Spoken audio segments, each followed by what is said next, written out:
Sungai Nil, sungai terpanjang di dunia nomor 2 setelah sungai Amazon, merupakan salah satu keajaiban ciptaan Allah yang membuat para ilmuwan takjub dan terheran-heran. Betapa tidak, sungai ini telah mengalir sejak ratusan ribu, bahkan jutaan tahun silam, tetapi tidak mengalami perubahan-perubahan drastis, juga tidak menghilang dan tidak bergeser dari lokasinya sekarang ini. Sungai Nil membentang melewati banyak negara, seperti Ethiopia, Kenya, Mesir, Uganda, dan sebagainya. Sungai ini juga pernah disebut oleh Nabi Muhammad SAW dalam sebuah hadis dan merupakan sungai surga. Diriwayatkan oleh Abi Hurairah radhiyallahu anhu qala Rasulullah sallallahu alaihi wasallam, sayhan wa jayhan wal furad wan nailu kullum min anharil jannah. Diriwayatkan dari Abu Hurairah radhiyallahu anhu bahwa Rasulullah sallallahu alaihi wasallam bersabda, Sayhan, Jayhan, Eufrat dan Nil semuanya adalah sungai-sungai surga. Para ulama berselisih faham tentang arti sungai surga dalam hadis tersebut. Tapi di luar pembahasan tadi, Sungai Nil adalah sebuah anugerah bagi makhluk hidup, terutama bagi daerah-daerah yang dilintasinya. Daerah di tepi kanan dan kiri sungai sangatlah subur, sangat bagus untuk bercocok tanam. Berbicara tentang Sungai Nil, tidak terhitung lagi banyaknya kisah dan sejarah yang melekat di dalamnya. Seperti sejarah Nabi Yusuf, kisah Nabi Musa yang diutus Allah memerangi Fir'aun untuk menegakkan tauhid di bumi Mesir, dan lain sebagainya. Salah satu kisah yang akan sedikit kami bahas kali ini adalah sebuah fakta bahwa Sungai Nil dahulu pernah mengalami kekeringan dahsyat ketika zaman kekhalifahan Umar bin Khattab radhiyallahu anhu. Para penduduk pribumi beranggapan bahwa hal itu disebabkan karena Sungai Nil tidak diberi sesajen, persembahan berupa seorang gadis yang ditenggelamkan dalam sungai. Anggapan yang kemudian ditentang keras oleh sahabat Amr bin As radhiyallahu anhu yang menjabat sebagai gubernur Mesir kala itu. Seperti apa kisahnya? Simak terus sampai selesai agar tidak salah faham.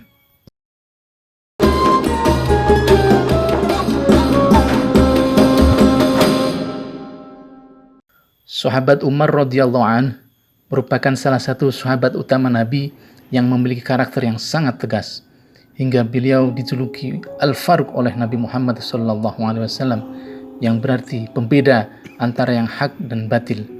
Dan saking tegasnya, bahkan setan pun sangat ketakutan dan memilih untuk melewati jalan lain ketika sahabat Umar radhiyallahu anhu melewati sebuah jalan atau lembah. Pada masa kekhalifahan beliau, penyebaran agama Islam sangatlah masif hingga menguasai hampir setengah dunia. Tahun 15 Hijriah, beliau mengirim pasukan di bawah pimpinan sahabat Ubaidillah bin Jarrah dan Khalid bin Walid menuju perang Yarmuk. Kemudian takluklah wilayah utara Jazirah Arab, Syam, Turki, serta sebagian Asia. Tahun 16 Hijriah, beliau mengirim 30.000 pasukan di bawah pimpinan sahabat Sa'ad bin Abi Waqqas radhiyallahu anhu mengalahkan 240.000 pasukan musuh dan takluklah Irak, Iran, Afghanistan, serta Rusia. Tahun 20 Hijriah, beliau kembali mengutus 8.000 pasukan menuju Mesir di bawah pimpinan sahabat Amr bin As radhiyallahu anhu.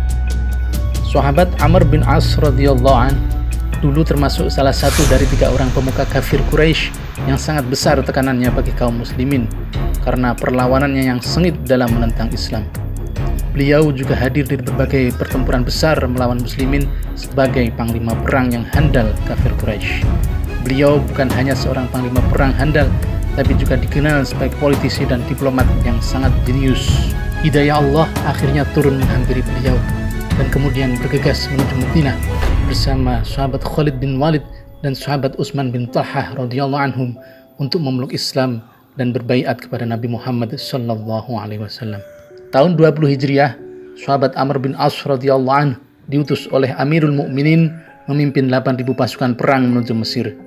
Pada saat itu, penduduk Mesir sedang dalam kondisi yang sangat memprihatinkan, dijajah dan ditindas dengan sangat dahsyat oleh 2 kekuatan besar, yaitu Imperium Romawi dan Persia. Penyiksaan dan perbudakan ada di mana-mana. Dengan izin Allah, kerajaan-kerajaan zalim tersebut dapat ditaklukkan oleh pasukan muslimin dan kemudian Mesir bangkit perlahan menjadi negeri makmur, damai dan sejahtera dengan sahabat Amr bin As radhiyallahu anhu sebagai gubernurnya. Tentu saja, perjuangan para sahabat menegakkan tauhid di bumi Mesir menemui berbagai macam cobaan dan kendala. Salah satunya adalah ketika mulai masuk bulan Ba'unah, bulan ke-10 dalam penanggalan Koptik. Setiap setahun sekali pada bulan itu, penduduk Mesir masih melakukan sebuah tradisi ritual peninggalan masa jahiliyah, yaitu mengorbankan seorang gadis untuk dijadikan sesajen agar sungai Nil tetap mengalir. Bondong-bondong mereka mendatangi sahabat Amr bin As kemudian berkata, "Jika masuk tanggal 13 bulan ini, kami akan mencari seorang perawan ke rumah orang tua mereka. Lalu kami minta kedua orang tuanya untuk memberikan perawan itu kepada kami dengan sukarela. Kemudian kami hiasi perawan itu dengan baju dan hiasan yang paling indah, dan kemudian kami lemparkan dia ke sungai Nil. Jika tidak kami lakukan, maka sungai Nil akan berhenti mengalir." Sahabat Amr bin As radhiyallahu anhu menjawab, "Inna hadha syai'un la yakunu fil Islam, wa innal Islama yahdimu ma kana qablah." Ini adalah sesuatu yang tidak ada sama sekali dalam Islam, dan sesungguhnya Islam akan meruntuhkan tradisi-tradisi tidak benar sebelumnya. Karena dilarang oleh gubernur, penduduk Mesir akhirnya tidak berani melaksanakan ritual tersebut. Dan atas kehendak Allah, sungai Nil kemudian menyusut, tidak mengalir hingga terjadi kekeringan selama 3 bulan.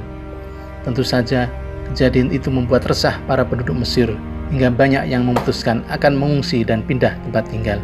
Kondisi kritis tersebut lantas disampaikan oleh sahabat Amr bin As radhiyallahu anhu melalui sebuah surat kepada Amirul Mukminin. Tak lama kemudian, Khalifah Umar bin Khattab radhiyallahu anhu mengirim sebuah surat balasan yang isinya, "Innaka qad absabta billadhi fa'alta, innal islama yahdimu ma qablah." Sesungguhnya apa yang telah kamu lakukan adalah benar, dan Islam meruntuhkan tradisi-tradisi buruk sebelumnya. Wa inni qad ba'atu ilaika bitaqatan dakhila kitabi hadha ilaika fa'alqaha fin nail idza wasala kitabi ilaika. Dalam surat ini aku sertakan sebuah kartu untuk kau lemparkan ke dalam sungai Nil. Karena merasa penasaran, sebelum dilempar ke sungai Nil, sahabat Amr bin As membuka kartu tersebut dan di dalamnya ada tulisan yang berbunyi, "Min Abdillah Umar Amirul Mukminin ila Nil Misr. Amma ba'd, fa in kunta innama tajri min qibalika fala tajri, wa in kana Allahul wahidul qahhar huwa mujrik, fa nas'alullahal wahidal qahhar ayyajriyaka." Dari hamba Allah Umar Amirul Mukminin untuk sungai Nil Mesir. Amma ba'd, jika memang engkau mengalir karena keinginanmu sendiri, maka selamanya engkau tidak perlu mengalir. Akan tetapi jika engkau mengalir karena perintah Allah yang Maha Esa dan Maha Perkasa, sebab memang Dialah yang membuatmu mengalir, maka kami memohon kepada Allah agar membuatmu mengalir. Kemudian dilemparkanlah kartu itu ke dalam sungai. Dan atas kehendak Allah, hanya dalam waktu semalam, sungai Nil mengalir kembali dengan ketinggian air bertambah 16 hasta atau sekitar 6-7 meter. Penduduk Mesir sangat gembira dan mengurungkan niat mereka untuk mengungsi. Dan sejak saat itu, tradisi jahiliyah penumbalan gadis perawan untuk sesajen sungai Nil pun berakhir. Atas izin Allah, sungai Nil terus mengalir dan tidak pernah mengering sampai hari ini. Wallahu a'lamu bissawab.